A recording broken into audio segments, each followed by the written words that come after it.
സപ്ലൈകോയുടെ ഓണം ഫെയറിന് നിലമ്പൂരിൽ തുടക്കമായി. നിലമ്പൂരിൽ സപ്ലൈകോയുടെ ഓണം ഫെയർ നഗരസഭാ ചെയർമാൻ മാട്ടുമ്മൽ സലീം ഉദ്ഘാടനം ചെയ്തു. മുനിസിപ്പാലിറ്റിക്ക് അതിന്റെ പ്രവർത്തനങ്ങൾ മുന്നോട്ട് കൊണ്ടുപോകണമെങ്കിൽ സംസ്ഥാന സർക്കാരിന്റെ വിഹിതം കിട്ടിയെങ്കിൽ മാത്രമേ മുനിസിപ്പാലിറ്റിക്ക് നല്ല രീതിയിൽ വികസന പ്രവർത്തനങ്ങൾ ഏറ്റെടുത്ത് മുന്നോട്ട് കൊണ്ടുപോകാൻ കഴിയുള്ളൂ.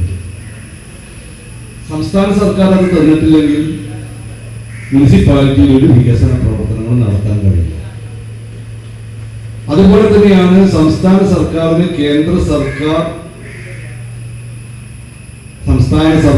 കിട്ടേണ്ട വിഹിതം കിട്ടിയെങ്കിൽ മാത്രമേ കേരളത്തിലെ ജനങ്ങൾക്ക് വികസന പ്രവർത്തനങ്ങളും മറ്റു പ്രവർത്തനങ്ങളും നടത്താൻ കേരള സർക്കാരിന് കഴിയുള്ളൂ. കേരള സർക്കാരിനെ സംബന്ധിച്ചിടത്തോളം ഒരുപക്ഷെ ഇന്ത്യയിൽ അല്ലെങ്കിൽ ലോകത്ത് തന്നെ ആദ്യമായിട്ടായിരിക്കും ഒരു സർക്കാർ മറ്റൊരു സർക്കാരിനെതിരെയായിട്ടല്ല, മറ്റൊരു സർക്കാർ നമുക്ക് നൽകേണ്ട തുക കിട്ടാത്തത് കൊണ്ട് സുപ്രീം കോടതിയിൽ കേസിന് പോയ സർക്കാരാണ് നമ്മുടെ കേരള സർക്കാർ. ഓണവിപണിയിലെ വിലക്കയറ്റം പിടിച്ചു നിർത്തുവാനും സബ്സിഡി നിരക്കിൽ ഭക്ഷ്യസാധനങ്ങൾ ജനങ്ങൾക്ക് നൽകുന്നതിനുമാണ് സംസ്ഥാനത്തെ മുഴുവൻ നിയോജക മണ്ഡലങ്ങളിലും ഓണം ഫെയർ തുടങ്ങിയിട്ടുള്ളത്.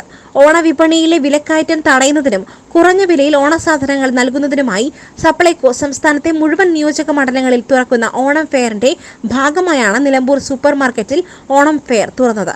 വികസന standing committee chairman PM Basheer അധ്യക്ഷത വഹിച്ചു.